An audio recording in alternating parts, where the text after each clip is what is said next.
Facciamo 4 passi, ci siamo detti appena arrivati. Di 4 passi in 4 passi siamo arrivati quassù, dalla Val Frison, 2000 metri. Che fiatone. Respira un po', dice mia moglie. Che profumo. Che profumo? Io sento solo la bocca amara di tabacco. Butta via la sigaretta, dice mia moglie. Che profumo. È vero. Ma come mai tutti questi fiori in montagna? Mia moglie sa tutta la storia. Gliel'hanno raccontata quei montanari della capanna. Questa è la Val Floriana, la Valle dei Fiori. Pensa che questi fiori non sono di qui. E di dove sono? Li hanno portati qui i corvi. I corvi sono le anime degli antichi guerrieri caduti nelle guerre di secoli e secoli fa. I corvi hanno trasportato qui quelle anime trasformandole in fiori. Poetico, no? Beati loro che credono ancora alle leggende. Ci siamo incamminati nella valle degli antichi guerrieri. Ne abbiamo visti di fiori, di tutte le specie. E tutti hanno una storia, una leggenda. Leggende tristi d'amore e di morte.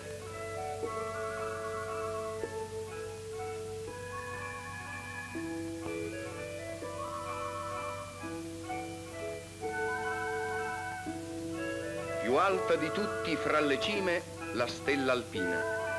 Sono piantate lassù proprio sul precipizio e sembra che dicano vienimi a prendere, ma sotto c'è la morte.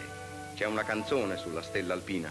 Un ragazzo, un soldato morto in guerra chiama la sua bella.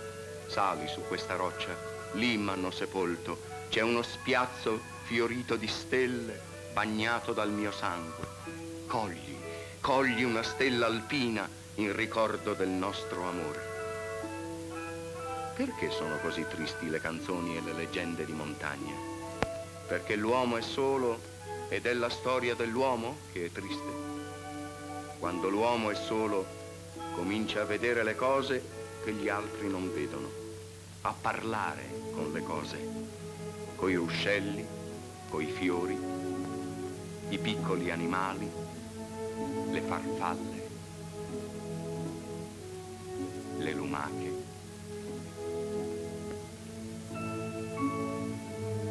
A poco mi parve di capire come nascono le favole. Storie che l'uomo si racconta quando è solo per tenersi compagnia.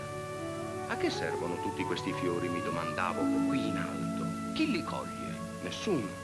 C'era un prato più in alto che a guardarlo pareva un bosco e lì vedemmo un uomo con una falce. Che fa con quella falce? Taglio. Tutti questi fiori? E che se ne fa? Gli domandammo. Li do da mangiare alle vacche, ci rispose. Camminando, guardavamo da vicino quel prato che pareva un bosco, abitato da vari abitatori e folto delle vite più diverse. Cominciavamo a riconoscere una pianta dall'altra, le arniche dalle margherite, i ranuncoli dai carpi selvatici.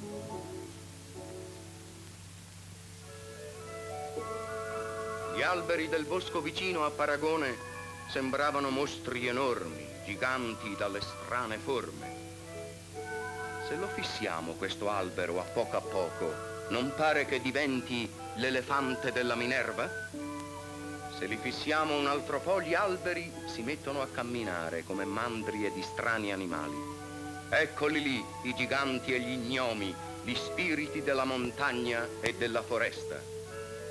Io capisco perché dicono che la gente di montagna è un po' matta, perché vede cose che noi in città non vediamo. E capisco anche quel pazzo che diceva di sentir crescere l'erba. È possibilissimo. A poco, nel silenzio, si entra in una specie di incantesimo. Cominci a sentire la presenza di esseri simili a te, perché vivono come te e tu non sai che è una vita fra le altre vite. Sembra che i fiori abbiano non solo colori, ma volti come persone, alcuni tristi, altri vivaci, superbi. Alcuni stanno in compagnia come due zitelle. A poco non pensi più alla tua solitudine umana, non esiste più. Non ti sorprende che un uccello ti cammini vicino o che sbuchi un capriolo da un cespuglio. Il gran formicaio ti ricorda la tua città e le guardi con tenerezza le formiche che potresti schiacciare col piede, tu, grande Gulliver delle foreste. Ma poi perché schiacciarci? Non siamo tutti sulla stessa barca? Ci si dimentica a poco dell'umanità e non c'è niente di più strano che trovarne una traccia su un albero. Un uomo ha lasciato qui scritto per l'eternità che amava. Fra qualche centinaio d'anni qualcuno ancora saprà che qui è passato un uomo che ha amato in eterno. Sotto scorreva il fiume limpido e sulla riva del fiume abbiamo incontrato una mandria di cavalli. Cavalli selvatici? Ci siamo guardati, uomini e cavalli, negli occhi e abbiamo scoperto che non era così.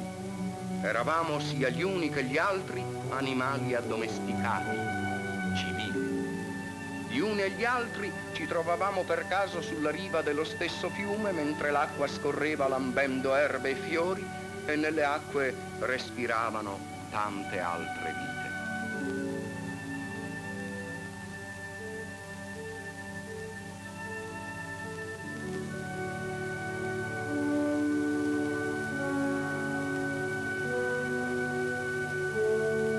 Un giorno vedemmo come un segnale luminoso, come un ponte, l'arcobaleno proiettato attraverso le montagne.